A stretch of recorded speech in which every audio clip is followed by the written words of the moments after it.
Thank you. All right, we'll do this again. Good afternoon, everyone. Same as yesterday? Yeah, I love that.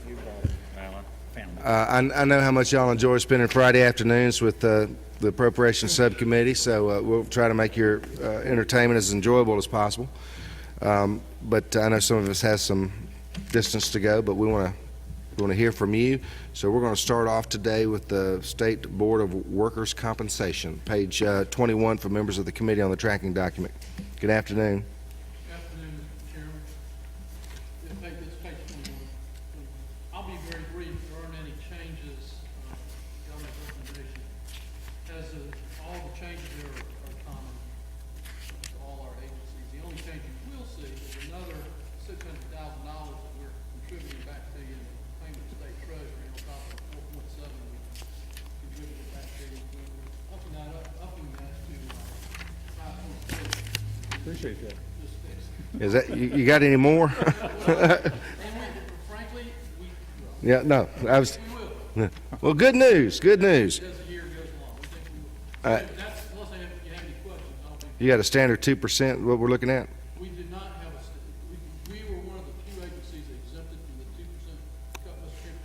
Mostly, I suspect, due to the fact that we've been pretty good stewards of our money. For Right. instance, as I told you in the prior hearing, we lapsed $350,000 into the budget, in addition to the 4.7 back on June 30. So we think we've been good stewards of the money entrusted to us. And we thank you for that. Any questions from members of the committee? Great presentation and timely too. Thank you. Ask the committee to turn to page 5 as we wait on the Department of Audits and Accounts. On deck will be Department of Administrative Services. Page 5 for members of the committee again.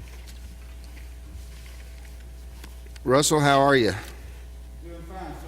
I'd like to wish you a happy birthday, Mr. Chairman. Oh, you're good. Yeah. Now, we've added lots of money to your account. Thank you, sir. And that was the 35th birthday, right? Yeah, just 35. Right. Very good, Russell. Go ahead.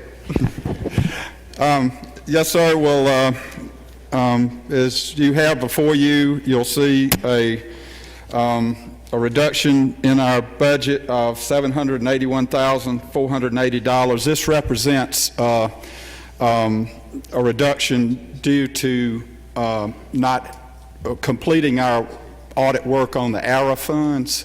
We were collecting audit fees through the agencies, and that work is done now, and so that won't be coming through. I would like to ask that we be able to work with Jeremy. Our budget doesn't include the statewide changes, and we would like to have those added back if we could, because it amounts to about $500,000. So That's a request. Say that again, members of the committee. Yes, sir. Our budget is submitted directly to the Office of Planning and Budget, and they do not add the statewide changes into it. That's done through the appropriations process, and so that's what happened with our FY12 amended as well. Right. And from members of the committee, we do have those numbers. Any questions?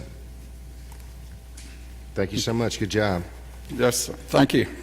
Department of Administrative Services, and is Mr. Rudd here? Why don't you step on up real quick? I'll let you start off.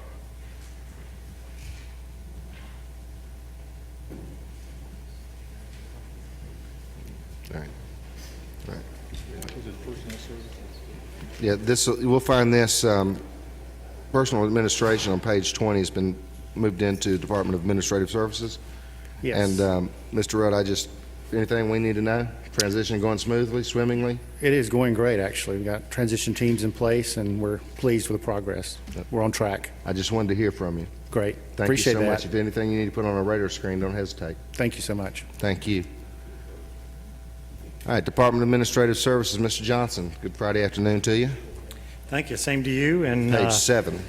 good to be here and good to see y'all. And before I go through the tracking sheet, I just want to thank you, Mr. Chairman, and the members of your committee for all your input and help over the last year in looking at the role of DOAS. So we thank you for that. You're welcome. Make sure you hit the highlights of what you're looking at instead of anything that's statewide.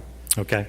There are a couple of things. As Mr. Rudd just mentioned, there's two parts of the SPAL consolidation.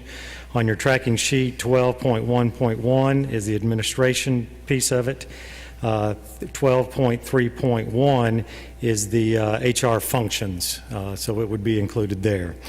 12.4.1, dealing with mail and courier, we have outsourced that function, so we are reducing that to zero and closing out that program area. What will you do with those positions, or that's under mail and courier?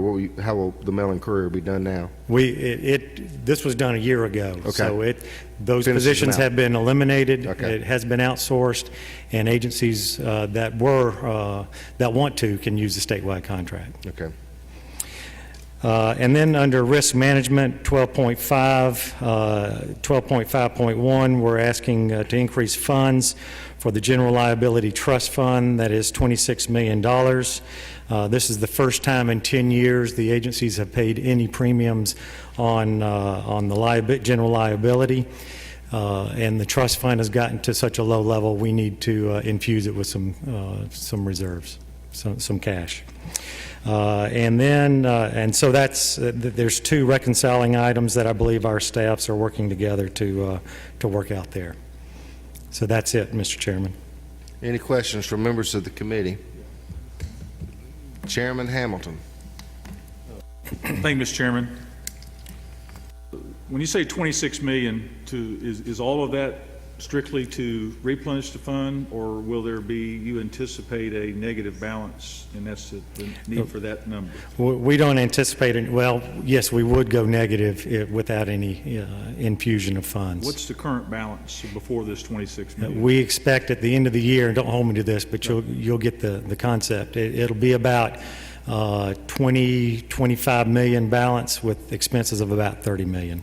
Okay, and this is the first time you've added to that since when? 10 years. 10 years. Okay. Yes, sir. Thank you. Any other questions for Mr. Johnson?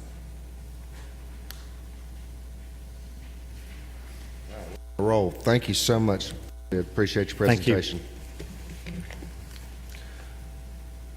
Office of State Administrative Hearings, page 7.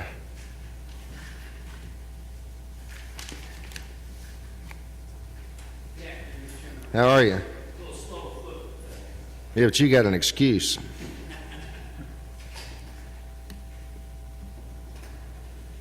You've already pointed to the page, Mr. Chairman. I believe it's 12.91 is the Yes.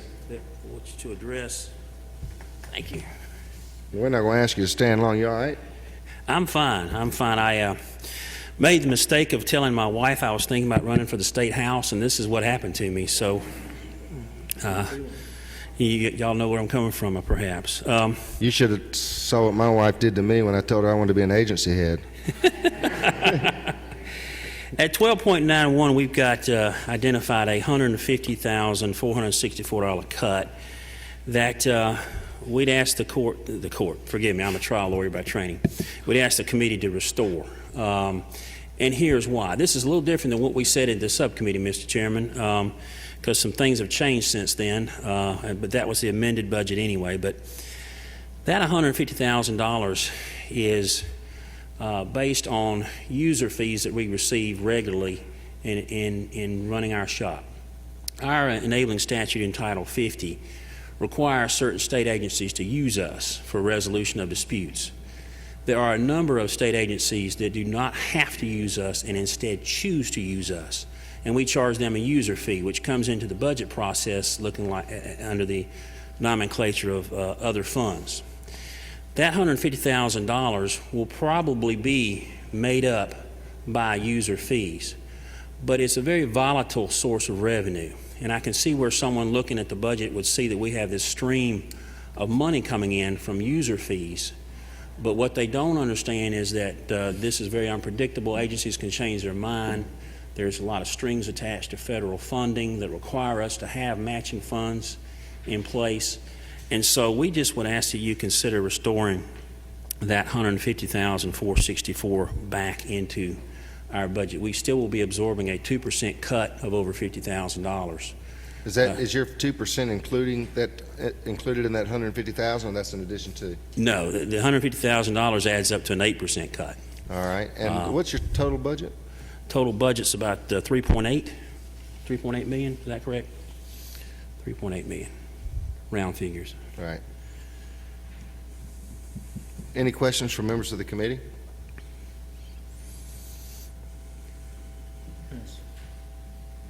Chairman Hamilton. Is it so volatile that it's hard to predict when in the year it's going to come? Could you say that one more time?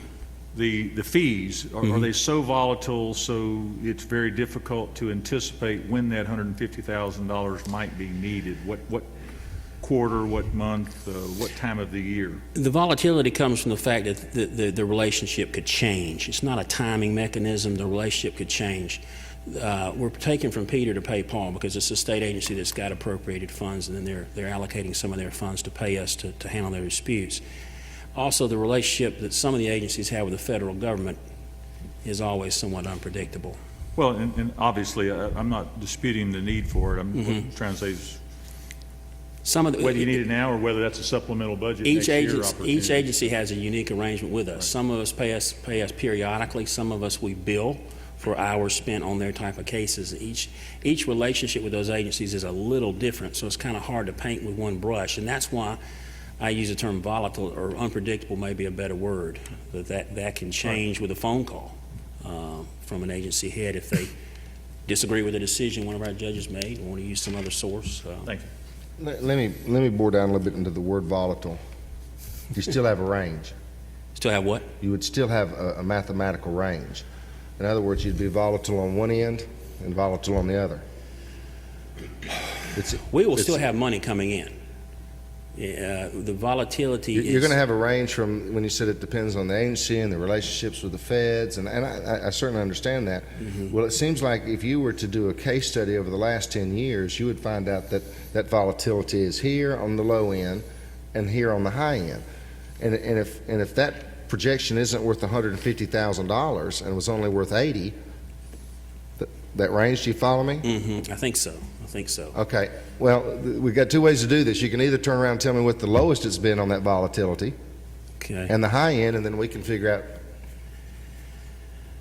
The high end would be if our biggest customer, which is child support enforcement, which has federal funds that we have to provide 34% in matching, would be if that relationship changed. That amount is going to exceed $170,000. Okay.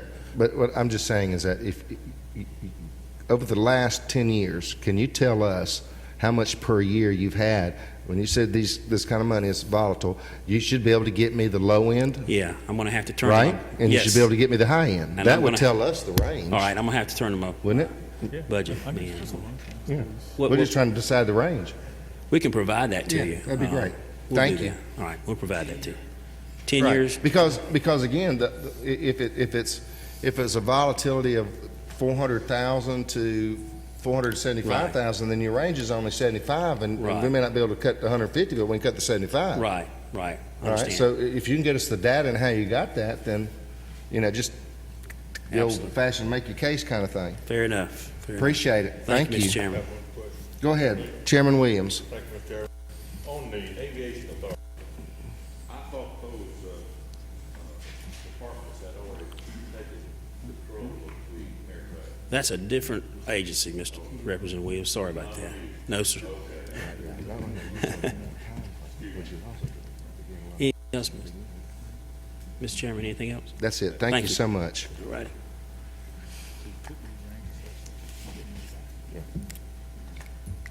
That's exactly right. Georgia, anybody here from the Georgia Aviation Authority? Thank you.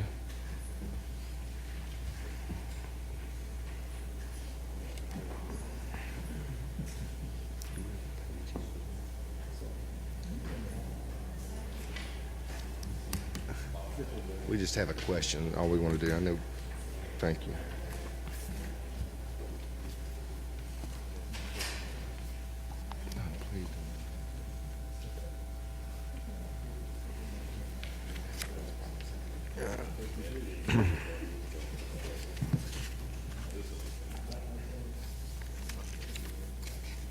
All right,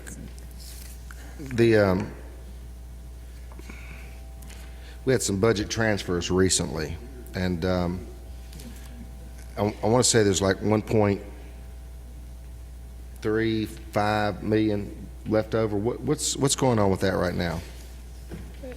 Okay, sir, I guess if you turn to page 4, basically House Bill or Senate Bill 339 is the governor's proposal, and that will take 21 positions from the DOT that were former DOT employees.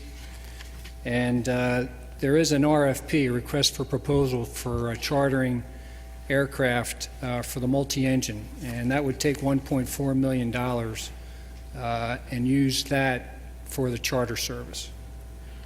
And we'll leave about basically leave about $100,000 in the GAA.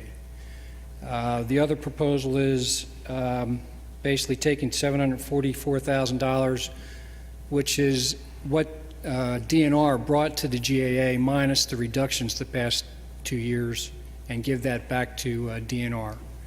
And it would be the same thing for forestry.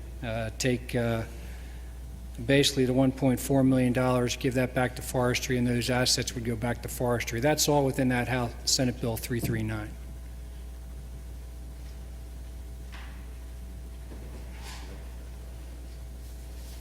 So you're saying you're only going to have $100,000 left?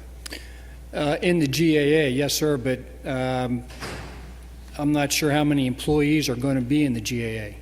There may only be 2. Basically, all the employees are going to be sent back to their original agency, Right. DNR and forestry. And the DOT employees, the recommendation basically right now is that they will lose their positions. They will lose their jobs. And what do you see of the role of the Aviation Authority after that? I'm not have not been privy to that discussion. I would be going back to DNR. Okay. I believe what the objective is right now is there may be 1 or 2 personnel within the Georgia Aviation Authority, and their primary purpose would be to monitor the hours that each agency has and work with the charter service should that RFP be approved. And what kind of timeline are you looking at? Give us short term versus long term. When can we see all this expect to? Well, the Senate bill, really, sir, it depends on the RFP. The RFP has, they've gotten the responses back. That closed middle of January. I have not been asked to be on the committee that's looking at the RFP. I know the status Who's right. on that committee? The only people I know right now are Jeff Strain from the governor's office and I guess would be Debbie Dugalinski from OPB are the only ones right now that I know are on it. As far as what I've heard, that I've asked them and they've looked at some of the RFP or the proposals. They haven't really had any whole lot of time to do that yet. They're saying it's going to be done within the next 2 weeks. I'm anticipating the RFP to be finished by the end of February and possibly have a board meeting in March. And at that time, there'll be a vote on whether the RFP is approved or not. In March. Yes, sir. Any questions from members of the committee? I do know that the GAA can operate within the governor's guidelines with what we have now. Take that, basically, if the GAA is given or keeps the money that was going to go back to DNR and going to go back to the Forestry Commission and was going to operate what was left over from DOT minus the $500,000 going to State Patrol, we could operate. So how much is that? That's about $3.9 million. So And that's much more than the 2% reduction.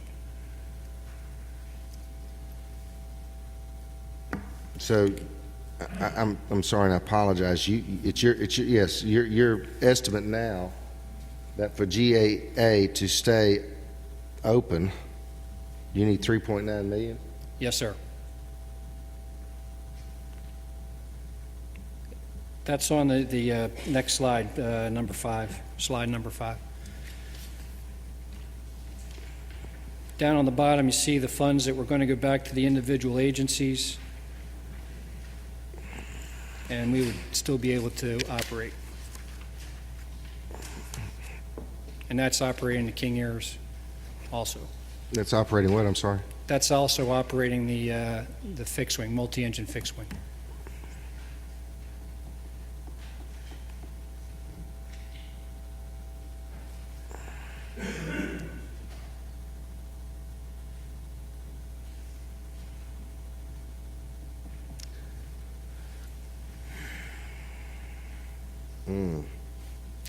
Thank you. Yes, sir.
Mr. Chairman and members of the committee, it's a pleasure to be here to answer your questions today.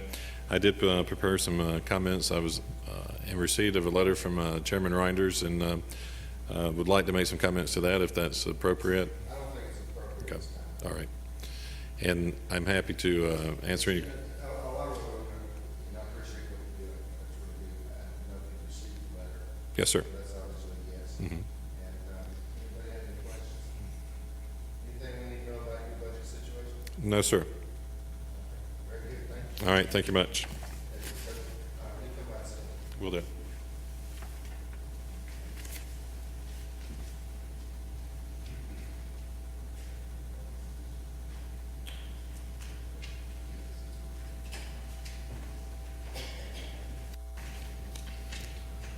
Department of Revenue.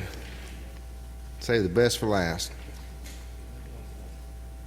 Yeah, well, we got one more after that. Anybody here from the Department of Revenue?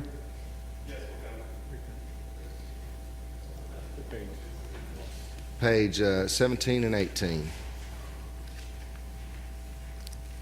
Thank you.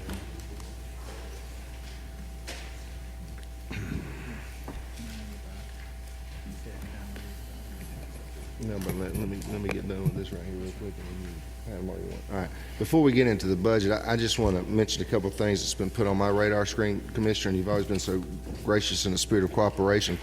First of all, I'm thankful that the department has not given any pushback on the gratis printers for our local governments. And I just thank you for your spirit of cooperation on that. I think you noticed that we did something in the amended for that, and that's something that we'll see ongoing in the budget process. And I just want to tell you how much I appreciate that, because that was a commitment long before you were here. I was here. Additionally, Are you looking for any comment on that, or no? No, I'm thanking you. Okay. Additionally, it's also been kind of brought to my attention that some of the monthly revenue report, Yes. the House Budget Office, I don't know if they've necessarily got that in as timely a manner as perhaps, if we can just maybe work on that a little bit, that would be good. We know a lot of times some other people that we don't need to mention here get it before we do. And there's a little confusion on where the priority may be. But I do thank you on that. And really, other than that, before we just get into the budget a little bit, I know that you've got $7.3 million in some fees and on various line items, and we wanted to kind of talk a little bit about that as well. You know, what other fees do you collect? How are they remitted? What percentage do you decide to keep within the department? Okay. And those are the only issues that I really have. Okay. So you're welcome to address any or whatever you want to take off of that, but floor is yours. Okay. I guess why don't we go through this, and then I'll address those issues at the end. This is the 13 budget on page 17 of 21. And the first chunk of changes under 41.0 are, common changes across all state agencies, including ours. 41.11 is an internal shifting of. These are people who already work at the department. We're moving costs into the right bucket at the department, so it's an internal accounting issue. 41.1.2 relates to the fraud program that we're running now, and that number is for the hiring of temporary call center folks to handle the volume of calls that comes in with the fraud program. 41.2.1 is efficiencies gained at the department. The balance under 41.2, 0.2, 0.3, 0.4 are all internal accounting issues or internal shifting of costs. 41.4 is the fraud program that we're running, that we've started to run. This would be for the full fiscal year, and again, as I think we discussed last time, based on results from that program. 4.9 million would correspond to 60 million of additional blocked fraudulent returns. That is a variable number, so if returns are not blocked in that amount, there'd be less cost. If we get over that amount, there could be some potential additional costs, but from a business perspective, it's obviously an excellent return on the state's money. 41.5.1 is internal transfer. It corresponds to one of the other numbers up there, 41.1.1. You can see we're just moving numbers from one bucket to the other. What's the need for that? Just help me wrap my mind around that. I think to allocate costs to where they're actually being incurred, like you would in any business, making sure that they're in the right bucket. Thank you. 41.5.2 is this is based on one of the audit findings. As you mentioned at the end of your list, the department is authorized in the past with, I believe, the legislature's understanding and approval has generated some fees. They've kept those fees in lieu of state funds to run the department. One of the audit findings was that this particular fee should come back to the Treasury and then be allocated back from the Treasury to the Department of Revenue. The $300,000 is actually probably a little light for what this function is. It relates to the administration, regulation, and enforcement around COAM machines, which are coin-operated amusement machines. The actual budget that we spent on this is more like $500,000 than $300,000, but I think there's some view to deal with that in any amended budget if necessary. Let me make sure, Commissioner, I apologize if you can clean up my confusion for me. I'd appreciate it. So you get fees in, and what you're saying is that the Revenue Department kept those. An audit said no, they should actually go to the state. You shouldn't keep those. And then once that audit found you shouldn't have kept those, then we would turn around and give it back to you through the Treasury. That's the way it should work. That's exactly right. Okay. And just so to be clear, all of the it costs $140-odd million to run the department and collect the taxes and do everything else. Every fee that we have ever generated has been completely transparent. It's in the budget. Y'all have signed off on it. And, this is apparently a better mechanism from at least audit's perspective. Does someone or some mechanism just arbitrarily say, these are fees and we're just going to keep them? No. How's that decision-making process? I mean, how do we clean that up to make sure it doesn't happen again? We wouldn't have to spend the taxpayers' money on an unnecessary audit. How do we make sure that doesn't happen in the future? I believe all these fees are legislatively authorized. Okay. We've been collect most of them for some period of time. COAM machines are relatively new, so that's a relatively new issue. And again, this has all been very transparent. So I don't know if there's anything else particular that we need to do. I'm sure. Was this an audit in just a particular area? As far as I know, or is yes. this across the entire department? They do regular audits of our department. I assume they look at everything when So they do that. right now, which is my point number 3, because I don't know why someone told me there was like a 7.3 million somewhere. There is 7.0 Yeah. down at 41.8.1. Yeah, thank you for that. And I just wanted to make sure there was no confusion, or maybe I think I'm the one that's confused on who's actually supposed to have those dollars.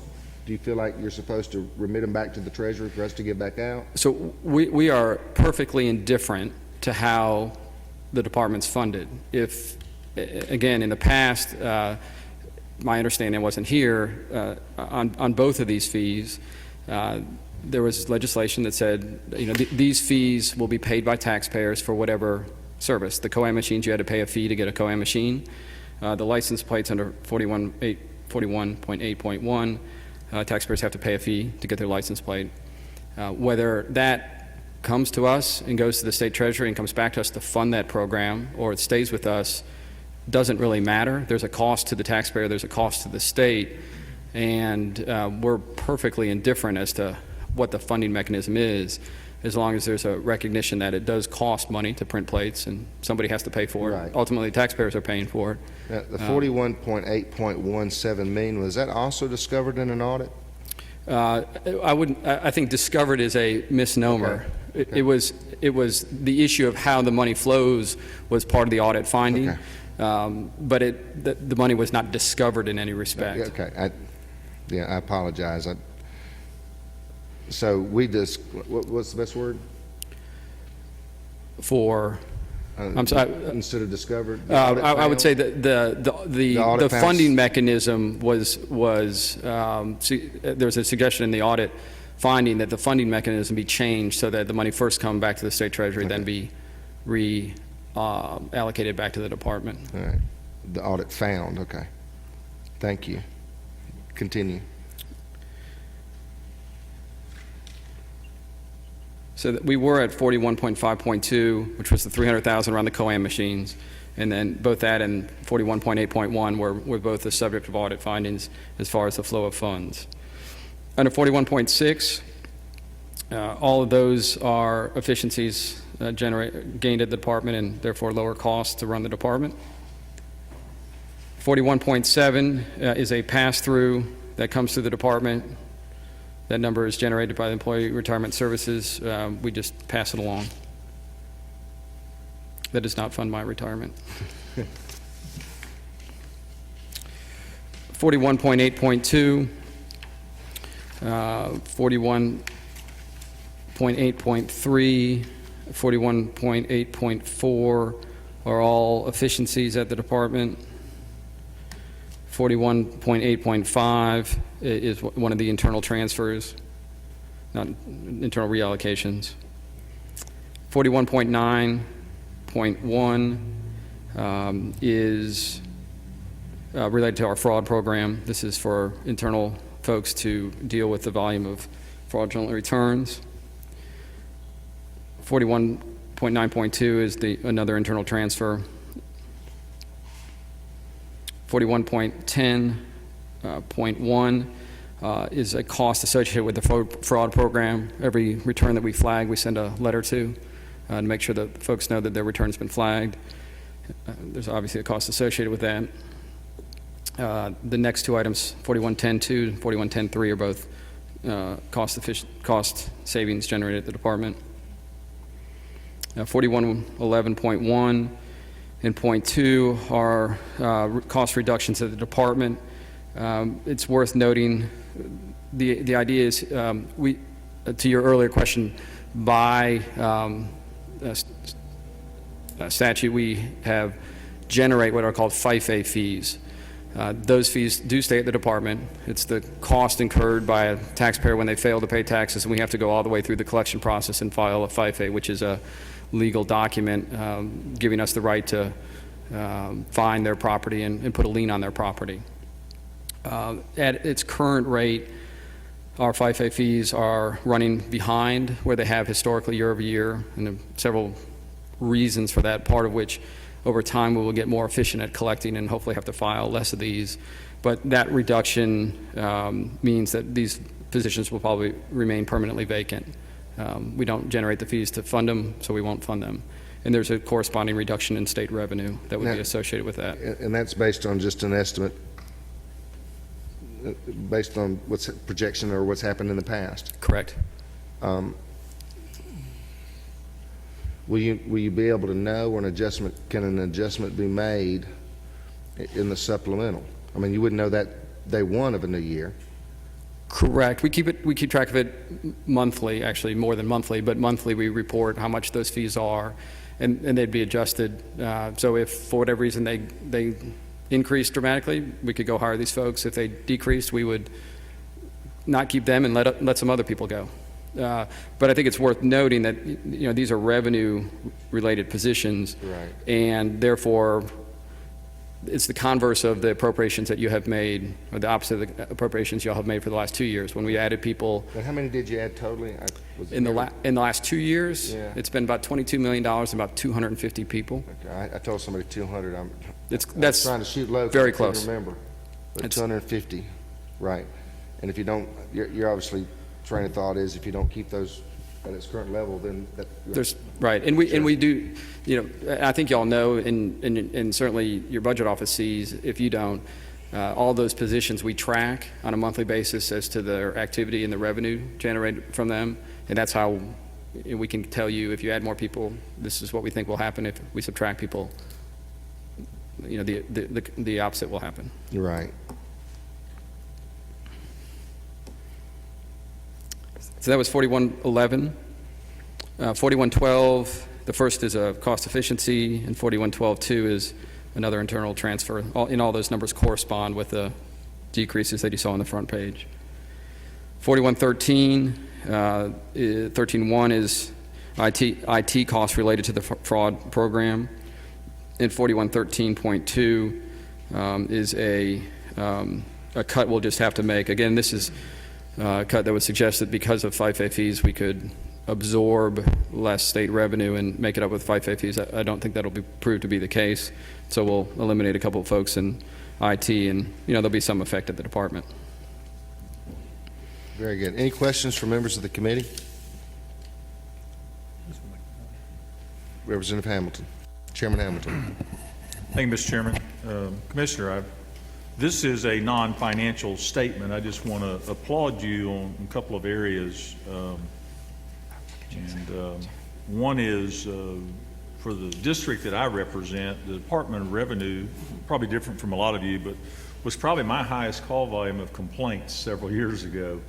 I just want to applaud you. Whatever you've done from an efficiency standpoint and response standpoint, I probably am, knock on wood, I probably hadn't gotten a single call this year or in the last 12 months. And so I want to, whatever you're doing over there, applaud you. And the second thing is, during the initial budget hearings, one of the things I really, and I think probably has something to do with that, was your constant comparison of the metrics to the private industry. I hear down here as an entrepreneur, I hear many times, well, government is not business, and I certainly agree that that's not, but I think that your willingness to use some business metrics and compare the solutions that we provide in government to the private industry is very worthwhile, and I hope you continue to do that, and I hope some of our other departments will take note of that and see that there are some comparisons. And so, again, it's non-financial comment, but I appreciate that. Thank you. I do appreciate what you've done. Thank you. Thank you, Chairman Hamilton. Any members of the committee? If you want to come by at any point and talk about the revenue, budget office getting the revenue figures or anything like that, if you want to come by and talk about that, or if you have any disagreement on the gratis printers that you'd like to whisper in my ear, I'd be more than happy to talk to you about it. That'd be outstanding. I appreciate the opportunity. Thank you. Department of Banking and Finance.